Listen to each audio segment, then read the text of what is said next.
report on closed session items, please. Yes, Mr. Mayor. We discussed items 1, 2, 3, and 10. Direction was given. No reportable action was taken. Items 4 through 9 on the closed session agenda will be continued to after the meeting. And on the closed session agenda, number 3, the negotiating party was Rick Diamond and Elite Auto Body. And on item number 5, negotiating party is Heffernan Memorial Hospital District and also Warren Owens.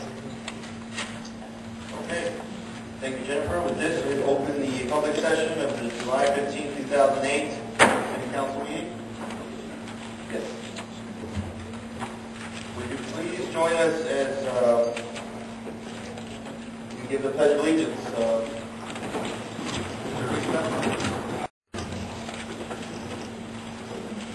Okay, has everyone had a chance to read over the agenda? Do I have a motion for approval of the agenda? Second. First and second, all those in favor? Aye. Okay, moving on to presentations. We have the IID, Mr. Mike Jaramillo. Good afternoon, sir, regarding IID and copper theft. Unfortunately. I can tell you, you and I both are. Good evening. My name is Mike Jaramillo.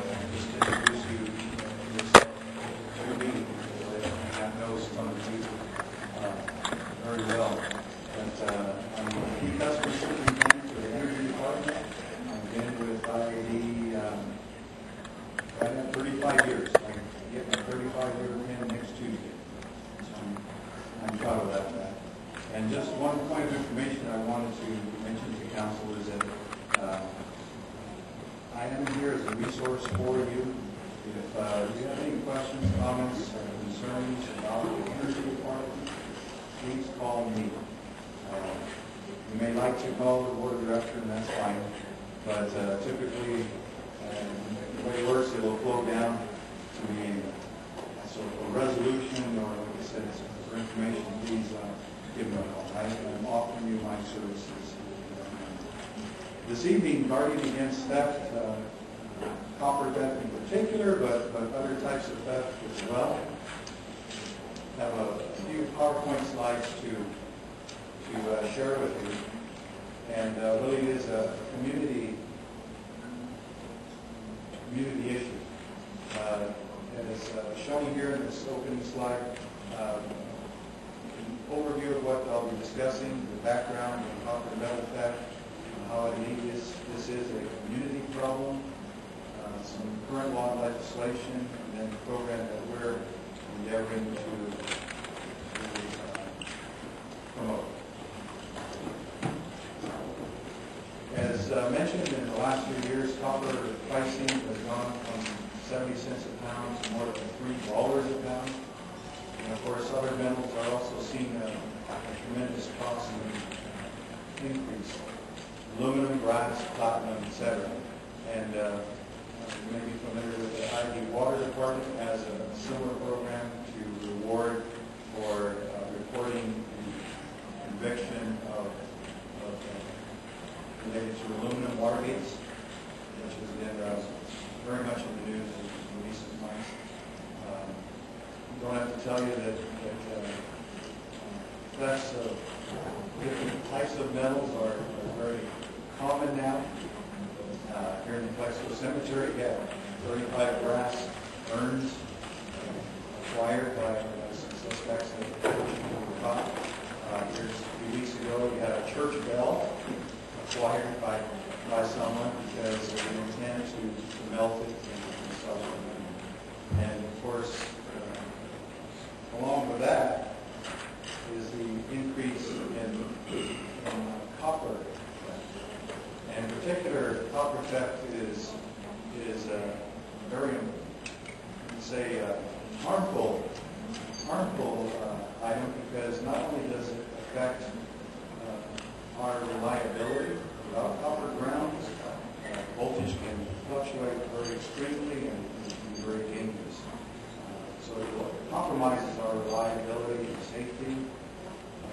There have been deaths in the United States, not so much here locally yet, but these do put their lives at risk. And then also, too,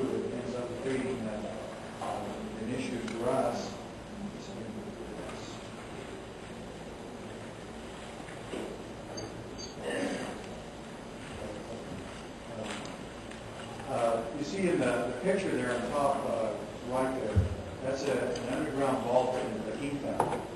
And you do have a copy in the last of this presentation. But this is an underground vault, and evidently what the suspects did is take off the heavy metal lids, jumped in, cut the copper grounds from an energized vault, which one cable there is 7,200 volts to ground.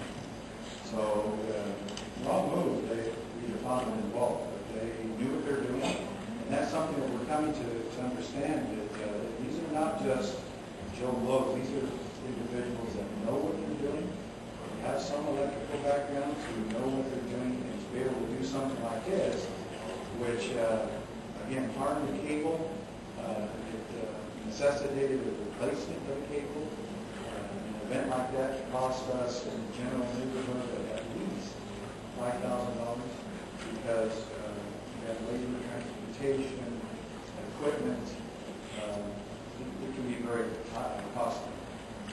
Just to give you a statistic that I was given, that in 2007, that the cost of the IT Energy Department was $230,000. There's $250 million that you can imagine as you're concerned about your budget. If someone said, "Okay, give me $250,000," it does have an impact. Even though the Energy Department has a sizable budget, it still is an impact that impacts us all because it costs us money, and we are owners of liability.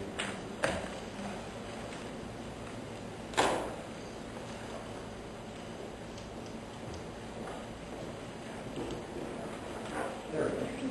So what we've started is this copper theft insurance program, which started the box covering the chain link fence there, but show the chain link fence has been cut for entrance into the substation.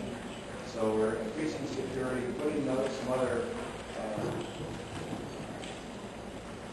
security measures that we don't really want to advertise, but we are beefing up our security in our substations in particular, coordinating with local law enforcement, some legislative support, and then, of course, a program like this evening to give you a heads up, give you to raise your awareness, not only the impact to the district, but also to the community, to everybody.